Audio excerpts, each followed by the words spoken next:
आज हम जानेंगे जैन लिटरेचर, जैन टेक्स्ट या आगम के बारे में। तो आगम के दो प्रकार है, अंग प्रविष्ट और अंग बाह्य। तीर्थंकर अपनी साधना के समय पूरी तरह से आत्मलक्षी होते हैं।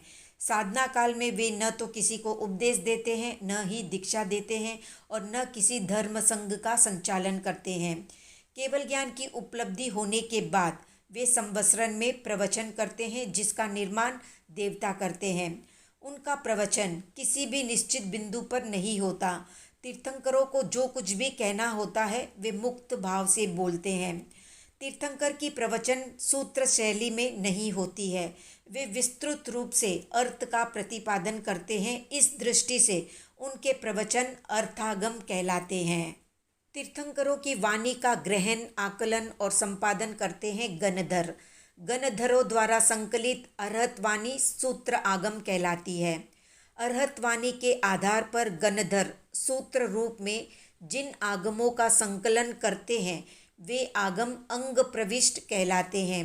अंग प्रविष्ट आगमों की संख्या 12 है, इसलिए उन्हें द्वादशांगी भी कहा जाता है। अंग प्रविष्ट आगमों को आधार बनाकर कुछ विशिष्ट ज्ञानी आचार्य नए सूत्रों की रचना करते हैं, वे अंग बाह्य कहलाते हैं।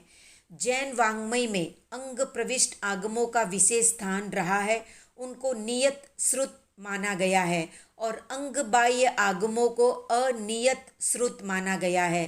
अंग प्रविष्ट आगम स्वतः प्रमाण माने जाते हैं, तो अंग बाह्य आगमों की प्रामाणिकता अंग प्रविष्ट आगमों पर आधारित होती है। प्राचीन काल में आगम लिपिबद्ध नहीं होते थे, वे मौखिक परंपरा से ही आगे से आगे सक्रांत होते थे। भगवान महावीर के निर्वाण के बाद 1000 वर्ष तक आगम लिखे ही नहीं गए।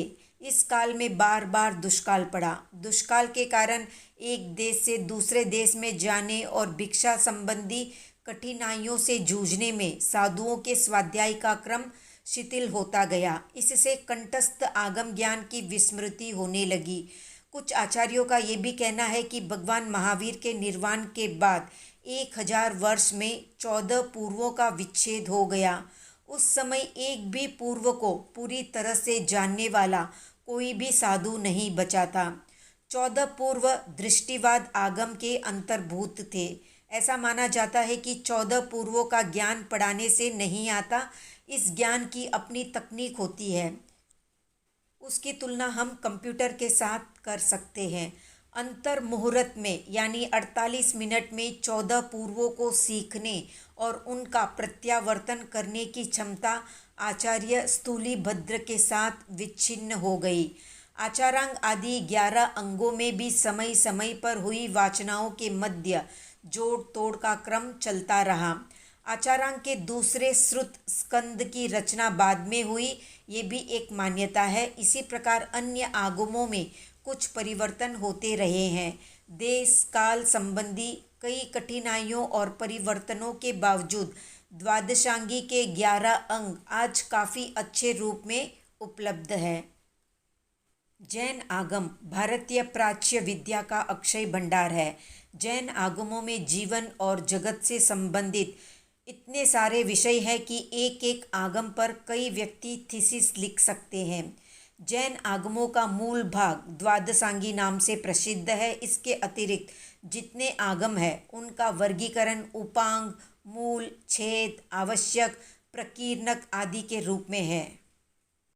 उपांग का प्राचीन नाम अंग बाह्य था। अंग श्रुत 12 है और उपांग श्रुत भी 12 है। इस संख्या की समानता को ही ध्यान में रखकर प्राचीन आचार्यों ने अंग और उपांग श्रुत की संबंध योजना भी की है, जैसे आचारांग औपपातिक, सूत्रकृतांग राजप्रश्नीय, स्थानांग जीवा जीवाभिगम आदि। इस तरह से दिगंबर साहित्य में उपांग शब्द का प्रयोग नहीं मिलता है। श्वेतांबर साहित्य में उपांग शब्द का प्रचलन है और वो श्रुत पुरुष की कल्पना के साथ जुड़ा हुआ है। जैसे शरीर में सिर, ग्रीवा, हाथ, पैर आदि मुख्य अंगों के रूप में अंग प्रविष्ट आगम है, तो कान, आंख, नाक आदि उपांगों के रूप में उपांग आगमों की संगति बैठाई गई है। तो अब जानते हैं अंग प्रविष्ट या द्वादशांगी के 12 प्रकारों के बारे में। पहला है आचारांग, दूसरा है सूत्रकृतांग, तीसरा है स्थानांग, चौथा है समवायांग, पांचवा है भगवती, छठा है ज्ञाता धर्म कथा, सातवां है उपासक दशा और आठवां है अंतकृत दशा, नौवां है अनुत्तरोपपातिक दशा तो 10वां है प्रश्न व्याकरण, 11वां है विपाक श्रुत तो 12वां है दृष्टिवाद।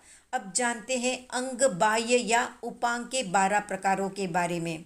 पहला है औपपातिक, दूसरा है राज प्रश्नीय, तीसरा है जीवा जीवाभिगम, चौथा है प्रज्ञापना, पांचवा है जम्बूदीप प्रज्ञप्ति, छठा है चंद्र प्रज्ञप्ति, सातवां है सूर्य प्रज्ञप्ति, आठवां है कल्पिका या निर्यावलिका, नौवां है कल्पावतंसिका तो 10वां है पुष्पिका, 11वां है पुष्पचूलिका और 12वां है वृष्णि दशा। तो ये थे 12 प्रकार के उपांग। अब जानते हैं मूल 4 है, 10वें कालिक, उत्तराध्ययन, नंदी और अनुयोग द्वार, और छेद 4 है, निशित, व्यवहार, बृहत्कल्प और दशा श्रुत स्कंद। आवश्यक सूत्र 6 विभाग वाला है, सामायिक, चतुर्विंशति स्तव, वंदना, प्रतिक्रमण, कायोत्सर्ग और प्रत्याख्यान। तो ये थी जैन लिटरेचर से संबंधित संक्षिप्त जानकारी। कितने लोग इन सब के बारे में विस्तार से जानना चाहते हैं कमेंट में बताएं। वीडियो पसंद आया तो लाइक, शेयर, सब्सक्राइब।